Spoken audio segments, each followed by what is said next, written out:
Hello good evening everyone and welcome back to my channel. आज हम एक ऐसे टॉपिक पे बात करने वाले हैं जो lakhs of central government employees and pensioners के लिए बहुत इंपॉर्टेंट है। ओके, हम बात कर रहे हैं 8th सेंट्रल पे कमीशन की। इस कमीशन को लेकर काफ़ी एक्सपेक्टेशंस हैं और इस वीडियो में हम आपको बताएंगे कि ये क्या है, इससे क्या चेंजेस एक्सपेक्ट किए जा सकते हैं और इसका इम्पैक्ट देश की इकोनॉमी पर कैसे पड़ेगा। ओके, तो first is what is central पे कमीशन। ओके, ये एक ऐसी बॉडी है जो गवर्नमेंट ऑफ इंडिया बनाती है। इसका मेन पर्पस है सेंट्रल गवर्नमेंट एम्प्लॉयज़ और पेंशनर्स की सैलरी, अलाउंस एंड बेनिफिट को रिव्यू करना और उसमें चेंजेस रिकमेंड करना। ओके, इसका एक ही गोल है, fair and equitable remuneration ensure करना। मतलब एम्प्लॉयज़ को उनके काम के हिसाब से सही पे मिले जो इन्फ्लेशन और कॉस्ट ऑफ लिविंग के हिसाब से बढ़ता रहे। सिंस इंडिपेंडेंस अब तक 7 कमीशंस बन चुके हैं। हर कमीशन की रिकमेंडेशंस जनरली 10 ईयर्स के लिए वैलिड होती है। ओके, जिससे फॉर एग्जांपल 7th सेंट्रल पे कमीशन की recommendations 1 January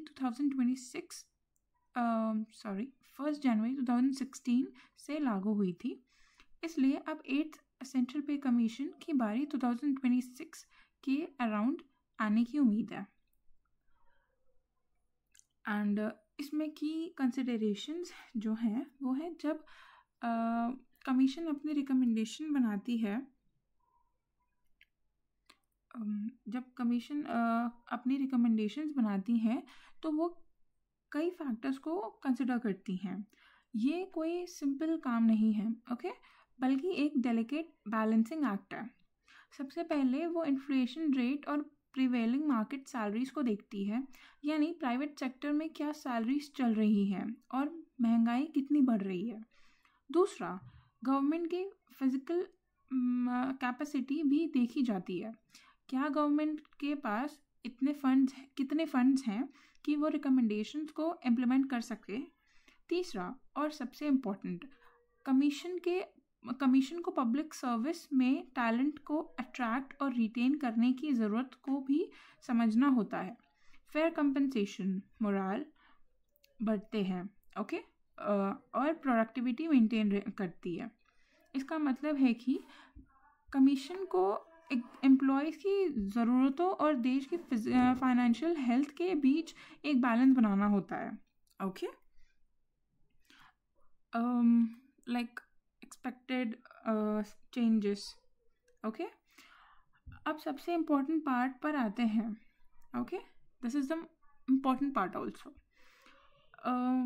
historical data and current economic trends के हिसाब से कुछ प्रोजेक्शंस हैं। Okay, salary hike 7th commission में 14.29% का हाइक रिकमेंड किया गया था, बट 8th कमीशन में ये हाइक 15% से 25% तक हो सकता है, जिससे क्यूमुलेटिव इन्फ्लेशन और कॉस्ट ऑफ लिविंग के कंपनसेट किए जा सके।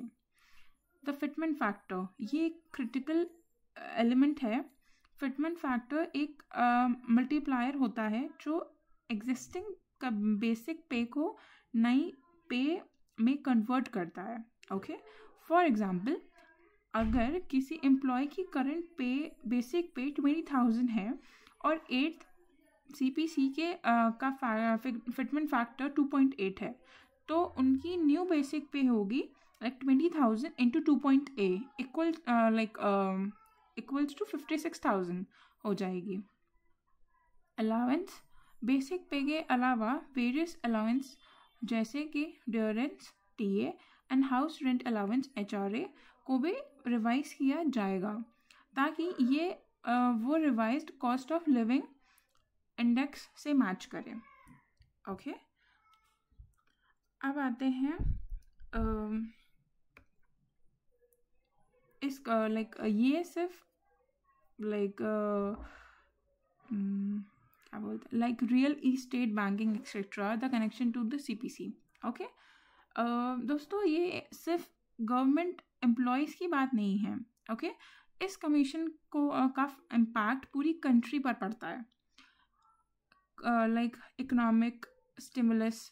जब सैलरी बढ़ती है तो डिस्पॉन्सिबल इनकम भी बढ़ता है, इससे कंज्यूमर स्पेंडिंग बहुत में बूस्ट आता है, जो retail, automobile and real estate जैसे सेक्टर्स को सिग्निफिकेंट स्टिमुलस दे सकता है। इंक्रीज डिमांड से प्रॉपर्टी प्रैक्टिसेस भी बढ़ सकती हैं। रिपल इफेक्ट, सीपीसी इस की रिकमेंडेशंस अक्सर स्टेट गवर्नमेंट और पीएसयूज पब्लिक सेक्टर अंडरटेकिंग्स के लिए बेंचमार्क बन जाती हैं। वो भी सेंट्रल पे कमीशन को फॉलो करते हैं ताकि वो मार्केट में कॉम्पिटिटिव बने रहें और टैलेंट को अट्रैक्ट करते रहें कर सके also. Okay, so this is the like main topic is pension update.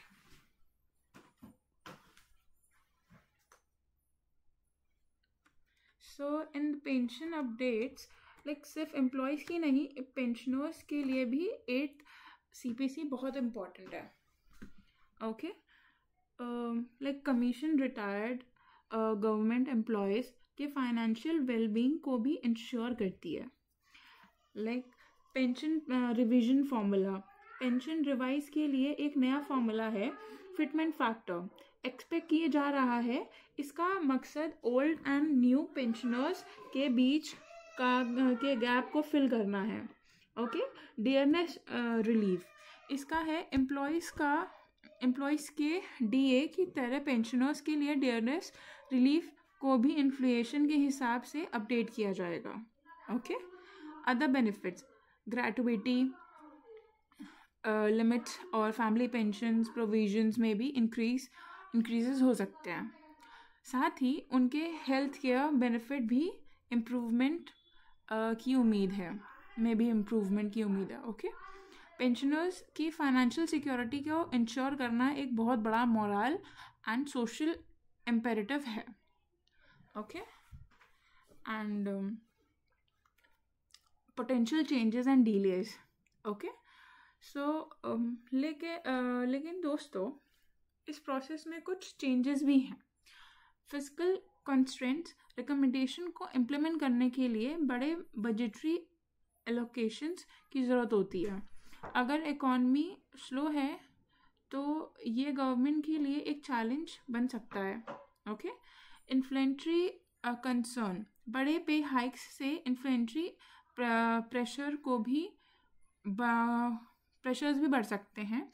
Delays में कमीशन के घटन या उसकी रिपोर्ट में देरी भी हो सकती है, जिससे एम्प्लॉयज़ के बीच अननेसेसिटी बढ़ सकती है। Okay,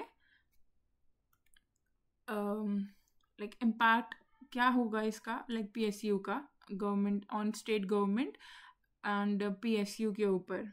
okay, so in this it's like physical implication for central government, PSU salary benchmarking and competitiveness, alignment in policy and benefit।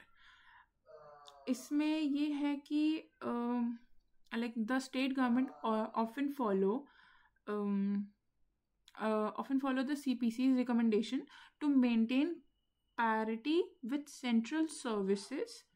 Okay, implementing new pay scale and allowance can place considerable pressure on state budgets. Like I have told you in the like starting only about all these things, right?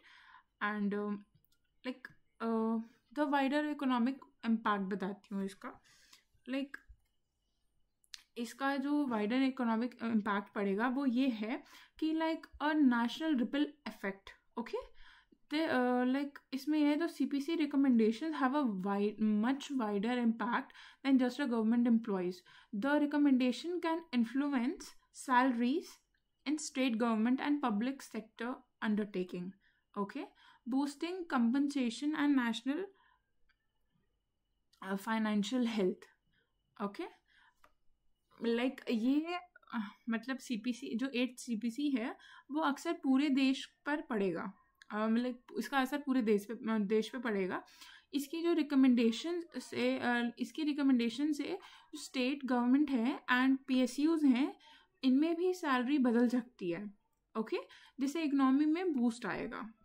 Okay, and like comparison यहाँ पे like 6th 7th commission and 8th commission का 8th commission is like expected. So the effective year 1 January 2006, 1 January 2016 and like 2016 upcoming 2026।